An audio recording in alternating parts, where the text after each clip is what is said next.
আপনি যদি মনে করেন আল্লাহ আমাকে অবশ্যই ক্ষমা করবেন, আমি সারান্ডার করব, আমি ক্ষমা চাইব, আমি আল্লাহ পাকের কাছে অনুতপ্ত হইব, জীবনের সকল গুনাহের জন্য মাফ চাইব,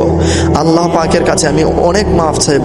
আমি অনুতপ্ত হইব, নিজের গুনাহ স্বীকার করব, নিজের ভুলগুলো স্বীকার করব, বলবো শয়তান ওয়াসওয়াসা দিবে কি আল্লাহ আমি নিজেই নিজের উপর জুলুম করেছি, মৌলা আমি বুঝতে পারিনি, মৌলা আমি বুঝেও করেছি না বুঝেও করেছি। যখন আপনি বারবার কান্নাকাটি করে করে বলবেন, ছোট বাবুদের মতো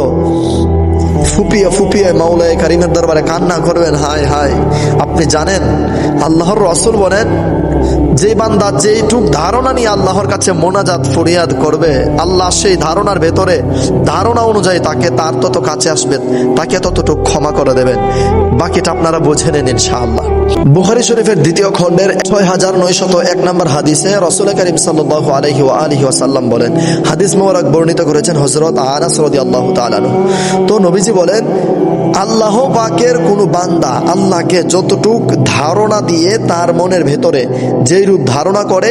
আল্লাহ তার কাছে ততটুক ধারণা স্বরূপ হয়ে যায়।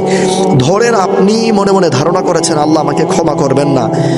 মানে মনে হয় না আল্লাহ আমাকে ক্ষমা করবেন, এত এত পাপ করেছি, আল্লাহ আমাকে মনে হয় না ক্ষমা করবেন, কিন্তু আল্লাহ আপনাকে ক্ষমা করবেন না। আপনি যদি মনে করেন আল্লাহ আমাকে অবশ্যই ক্ষমা করবেন, আমি সারান্ডার করব, আমি ক্ষমা চাইব, আমি আল্লাহ পাকের কাছে অনুতপ্ত হইব,